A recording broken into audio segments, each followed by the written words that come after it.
కార్తీక ద్వాదశి విశిష్టత. కార్తీక పురాణం 12వ అధ్యాయం. ద్వాదశి విశిష్టత. వశిష్ఠుడు జనక మహారాజా కార్తీక మాసంలో చేయవలసిన విధులను, వాటి గొప్పదనాలను, ఆరాధనలను, ఉత్సవాలను, దాన ధర్మాలను అత్యంత గొప్పవని విచారించారు. ఈ నెలలో రోజులన్నీ ఒక రోజును మించి మరొక రోజు చాలా గొప్పవి. ఈ మాసంలో సోమ మంగళవారాలు చక్కటి ఫలితాలను ఇస్తాయి. కార్తీక శని త్రయోదశి మంగళవారాలను కంటే మిక్కిలి ఫలప్రదము. శని త్రయోదశి కంటే కార్తీక పౌర్ణమి అత్యంత ఫలప్రదాయకము. కార్తీక పాడ్యమి గొప్పది. పాడ్యమి కంటే గొప్పది ఏకాదశి. కార్తీక ఏకాదశి కంటే ద్వాదశి అనేక రెట్లు అధిక ఫలితాన్నిస్తాయి. బహుళ ఏకాదశి రోజున ఉపవాసం ఉండి కార్తీక ద్వాదశి పారాయణం చేయడం వలన అనేక బ్రాహ్మణ సమారాధనలు చేసిన ఫలితాన్ని కలిగిస్తాయి. అంతేకాక గంగా నది ఒడ్డున గ్రహణము వచ్చిన రోజు అనేక వేలాది మంది బ్రాహ్మణులకు సంతార్పణ చేసిన ఫలితం కూడా సిద్ధిస్తుంది.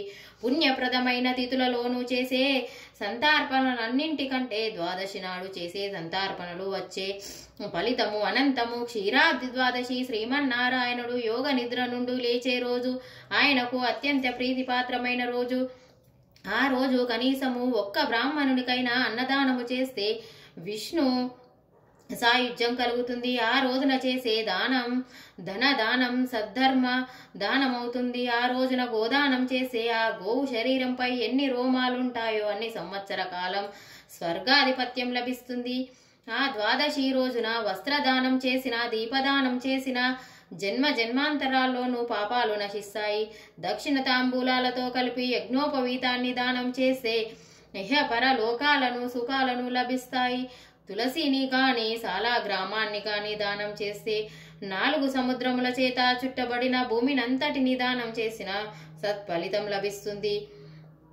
రాజర్షి, దీనికి సంబంధించిన ఒక ఇతిహాసాన్ని వినిపిస్తాను. సావధాన మనస్సుతో విను.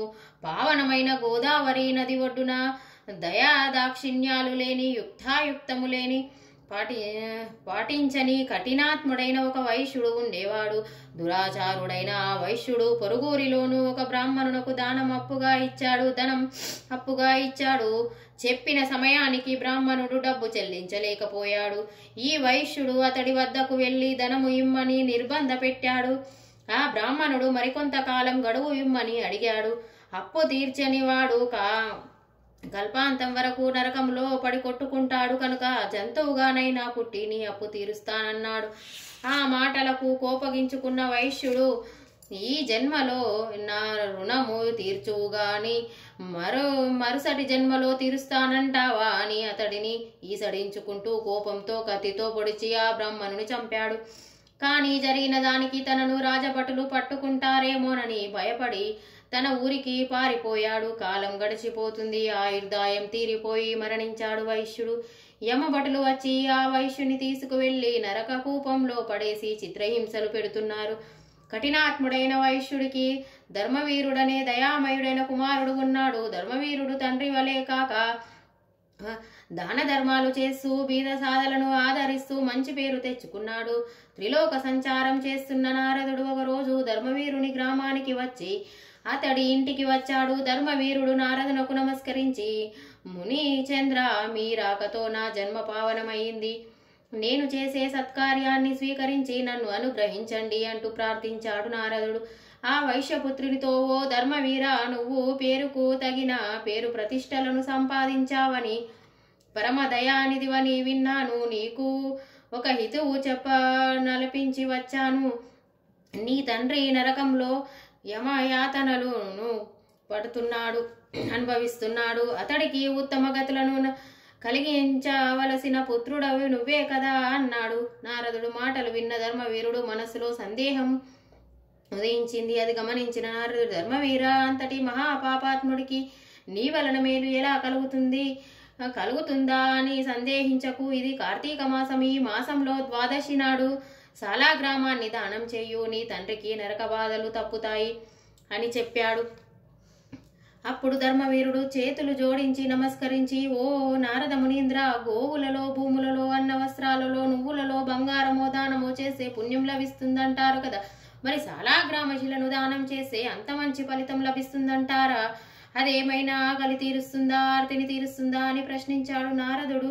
ఎన్ని విధాలుగా చెప్పిన ధర్మవీరుడికి నారదుడు చెప్పిన విషయం నచ్చలేదు. ఇప్పటి వరకు నేను ఎన్నో దానాలు చేశాను, వాటిలో దేని వలన నా తండ్రి బాధలు తొలగపోలేదు, కానీ అంతటి బాధలు ఆ రాతి వల్ల తీరుతాయి అన్న మాటని నేను నమ్మలేకపోతున్నానన్నాడు ధర్మవీరుడు. నారదుడితో చేసేది లేక నారదుడు అక్కడి నుండి వెళ్ళిపోయాడు. ఆయుర్దాయం తీరతడంతో ధర్మవీరుడు మరణించాడు. సమర్థత సంపద దానం చేసే స్వభావం ఉండి కూడా ధర్మవీరుడు నారదుడు చెప్పిన మాటలను నిర్లక్ష్యం చేశాడు. సాలాగ్రామ దానాన్ని తిరస్కరించాడు. ఆ కారణంగా ధర్మవీరుడు శరీరం వదిలి తరువాత పులి, కోతి, పందులుగా అనేక జన్మలు ఎత్తి చివరకు ఒక సద్బ్రాహ్మణుని ఇంటయందు స్త్రీగా జన్మించాడు.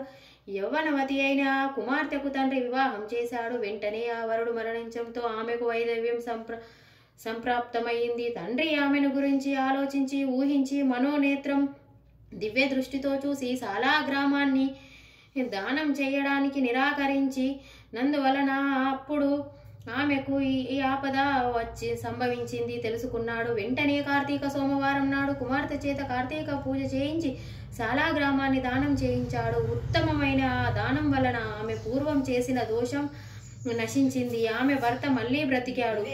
ఆమె తండ్రి పూర్వజన్మలోని నరక బాధల నుండి విముక్తి నుండి పొందారు. ఆ తర్వాత ఒక ధర్మ బ్రాహ్మణుడి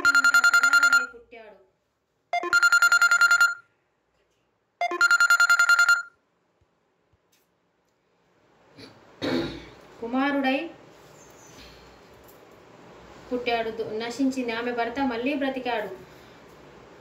తర్వాత ధర్మవీరుడు ఒక సద్బ్రాహ్మణునిట కుమారుడై పుట్టాడు. ప్రతి కార్తీక మాసంలో నిష్ఠాగరిష్ఠుడై సాలాగ్రామ దానం చేస్తూ పుణ్య సంపన్నుడై చివరకు ముక్తిని పొందాడు అని చెప్పాడు. యోగ్యత, అర్హత, అవకాశం ఉన్నప్పుడు వచ్చినప్పుడు వాటిని సద్వినియోగం చేసుకోవాలి. పెద్దల హితువును ఎన్నడూ తిరస్కరించకూడదు.